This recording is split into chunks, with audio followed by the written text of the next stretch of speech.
Hi, this is Cheryl Hazzard. So, Charles Drury was a great grandson of William Stafford. He was married to Mary Boleyn, sister of Anne Boleyn, who was the second wife of King Henry VIII. And she was beheaded after having had a miscarriage and being accused of having carnal affairs with several men.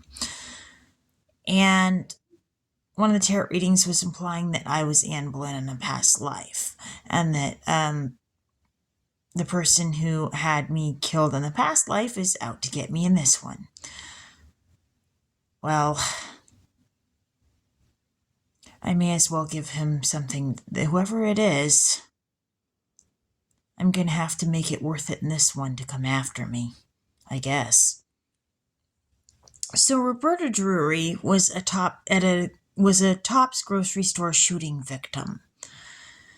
And Michelle Stafford, she was on The Young and the Restless.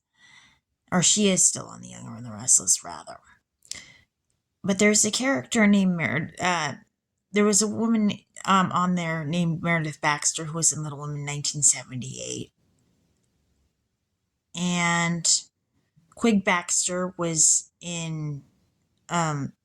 Quig Baxter died on the Titanic. Jasper Baxter was a 9/11 victim.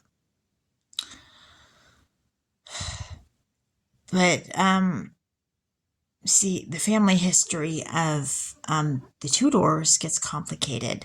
So, Edward Stafford was the grandson of William Stafford, and he was beheaded for treason. It was something about the king. He was listening to prophecies about the king's death, and he was accused of trying to kill King Henry VIII. But what makes it interesting is that, Mary Boleyn, she also had she was having an affair with King Henry VIII at one point, too. And then eventually King Henry moved on to Anne. But Bessie Blount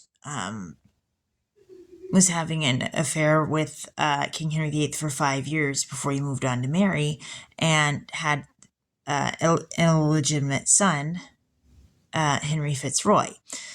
Now, what gets funky is that Henry Fitzroy was at the beheading of Anne Boleyn, the execution, and it was taken to be a sign of his approval of the whole thing. But then he goes on to marry Mary Howard. And the Howard family was part of the Boleyn families. The Boleyn family. Elizabeth Howard was Anne Boleyn's mother. So, this thing gets downright weird. Weird, weirder, weirdest. Is there a name for that? Hello, weird.